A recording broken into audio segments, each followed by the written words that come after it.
Stroke করে ভাই, stroke করে। 5টা সুবিধা ভাই, গরিব মানুষ ব্যবসা করলে 5টা সুবিধা, যে সুবিধা ধনী মানুষের নাই। আজকে সেই 5টা সুবিধা নিয়ে আলোচনা করব। যদি ভালো লাগে অন্যদেরকে দেখার জন্য লাইক কমেন্ট শেয়ার করবেন ইনশাআল্লাহ। আসুন গল্প না করে সেই 5টা সুবিধা নিয়ে আলোচনা করি। নাম্বার 1, হারানোর ভয় কম। ধনী যদি 10 লক্ষ টাকা লস খায়, স্ট্রোক করে ভাই, স্ট্রোক করে। কিন্তু গরিব 1000 টাকা লস খেলে একদিন একটু চিন্তা করে, তারপরে শেষ। নাম্বার 2, খরচ কম লাভ বেশি।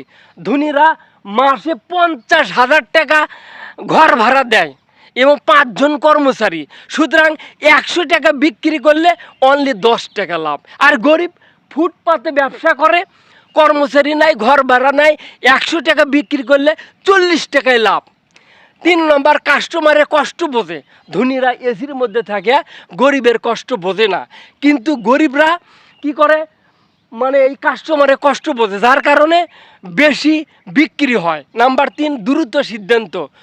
ধনীর ম্যানেজার আছে, কর্মচারী আছে, এদেরকে নিয়ে মিটিং দিয়ে তারপর সিদ্ধান্ত নেয়। আর গরিব, আজকে তরমুজ লাভ কম হচ্ছে, কালকে আমি ডাবলি এসে বিক্রি করছি, কোনো সিদ্ধান্ত নিতে দেরি হয় না। আর নাম্বার 4 হচ্ছে আল্লাহর সাহায্য বেশি। ধনীরা টাকার ওপর ভরসা করে, আর গরিব করে আল্লাহর ওপর ভরসা।